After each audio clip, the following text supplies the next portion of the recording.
Nowadays, it is imperative that you keep your hands clean. So what do you do if you can't get to a sink with running water and soap? Well, you gotta have hand sanitizer, but you can't always find hand sanitizer in the store, so what's your best bet? Make your hand sanitizer from scratch. I'm going to show you how right now. But first, make sure if you like this video, give it a quick thumbs up. Be sure to share it with your friends and family or on your social media. And also, speaking of social media, head on over to my Instagram. I'll give you a sneak peek into other things I'm doing at home and out and about here in Washington, D.C. So, without further ado, here it is. How to make your own hand sanitizer. Here's what you're going to need for your DIY hand sanitizer. Alcohol, and you're going to want that in the 90s of the percentage range. I have some aloe vera gel. I have a container to put it in, a funnel, a whisk, and also a measuring cup.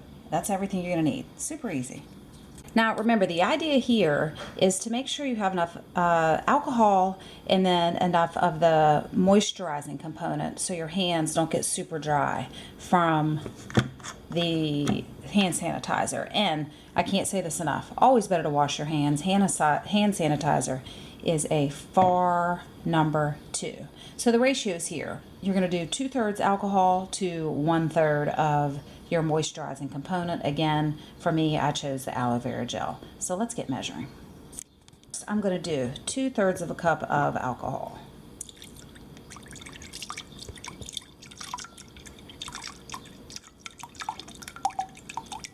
And up next, I'm going to do the aloe vera gel. Remember, the idea of the aloe vera here, and you can get 100% aloe vera, or you can get what I grabbed here. This is the Trader Joe's moisturizing gel. The idea here is to make sure your hands don't get dried out from that alcohol, because they will get dried out. So you got to have a moisturizing component in there to keep your hands from getting dried out. It will happen if you don't keep them properly moisturized. Up next, I'm just going to give this a stir. Now, you're going to see some recipes that say you can add in some essential oils. You can certainly do that.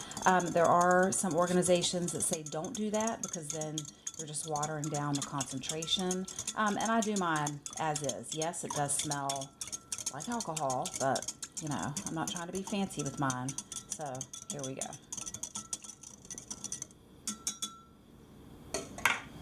And now, once the hand sanitizer is all complete, you're going to get it into your bottle. I just happen to have a bottle here that I picked up at the store. Look, isn't that cute?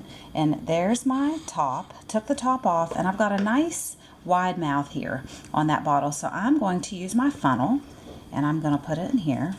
And then I'm going to slowly pour. I've got to lean a little bit so you can see this into the camera. But I'm going to slowly pour my hand sanitizer into this container.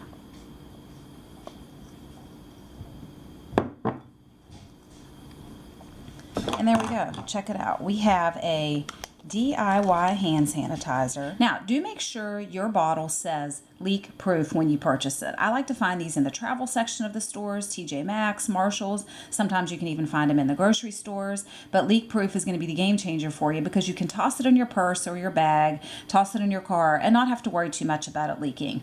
Leak proof to me doesn't always mean 100% leak proof, but it does give you a little peace of mind there. So you can store it in any kind of container you want, because it is alcohol, so it should be just fine in different containers. But like I said, I like to have the ones that are leak proof, so I don't have to worry. There it is, DIY hand sanitizer. And again, if you want to swap out that aloe vera gel that I have for actual aloe vera to increase your moisturizing potential, do make sure you do that. Try it out and let me know what you think. I do have a few more notes for you on the hand sanitizer. Make sure you scroll down below to see that information. And I'm wishing you all very well and all the very best for you and your family. So stay clean, stay fresh, and hand sanitize away. Remember though, there is no substitute for washing your hands. By no means is this a substitute for washing your hands. Make sure you get your soap, make sure you have your water, and give it the good old 20 seconds, okay? All right, and make sure you follow me on social media. If you like this video, give it a good old thumbs up. Thanks for checking in with me today. I'll see you next time.